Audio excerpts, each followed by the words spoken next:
Hi, my name is Ben Carlson, and tonight I'm going to be talking to you about how to string a guitar and why it's important to do so properly. My guests tonight: I'm Eric Albright. Tess Flanders. Lana Albright. I'm Morgan Carney. Paul Flanders. So I'm going to walk you through the anatomy and the reasons that it's important to do it correctly. Whether you're a practice musician or just helping somebody out, knowing how to do this properly is a benefit to you and to the person that has the instrument. Learning about the instrument's physics and make is important because it will allow you to understand how to choose how to restring the instrument. So according to fretjam.com, the three major items or structural items on the guitar would be the head, the neck, and the body of the guitar. Some of the smaller items included would be the tuning pegs, the post that holds the string at the top, the nut, the frets or fret wires, the soundboard, which is the wood underneath the fret wires, the sound hole, the cutaway, the pick guard, and the bridge, and the pegs or string pegs, of course the strings as well. So changing any one of those things can change the sound of the guitar. Each guitar is specific to its build.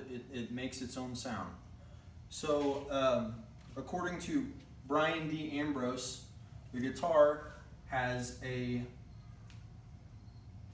memory. The wood has a memory. So when it's built on a certain plane, and then when you string it, the wood has to contour to flex, which is a byproduct of tension from the strings.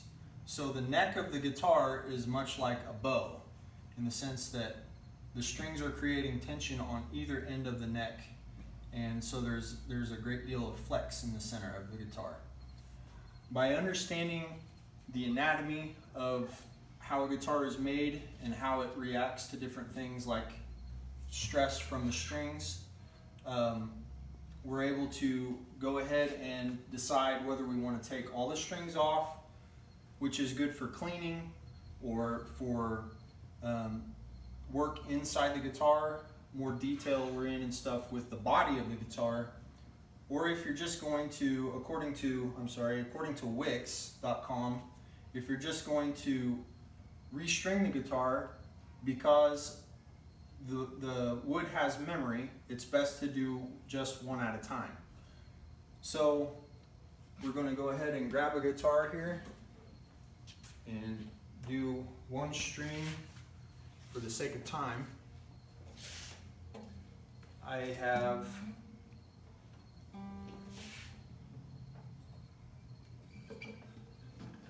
the strings come pre-packaged. So first you'll want to gather your materials, which would be the string. For me, a pair of wire clippers and a tuner. Second, you'll loosen the tension on the wire or the string. And then cut the wire in the center.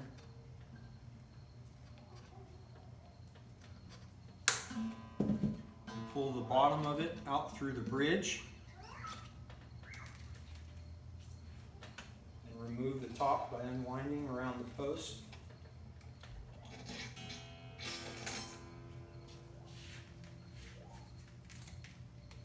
You got to be careful because those are sharp.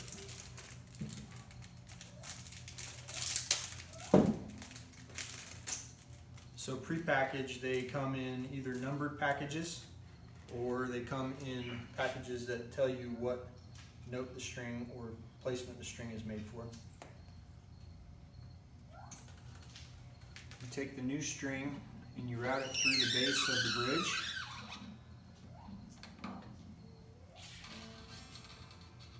And then again through the hole in the tuning post.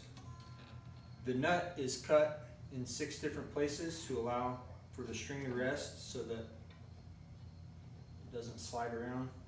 And then you're going to allow for enough slack in the string so that as it winds, it wraps itself to the base of the tuning post, which places pressure on the nut. It's pulling below the nut surface, so it elevates the string away from the fretboard, and you're able to have some distance in between the fretboard to create notes. So we're going to wind that to a low tension, and then we're going to use our tuner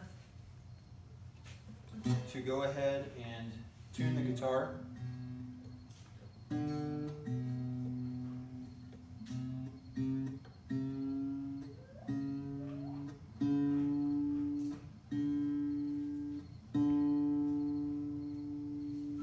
By bringing the guitar back up to tune, we know now that the flex, or the amount of tension on the guitar, is the same as it was before we started.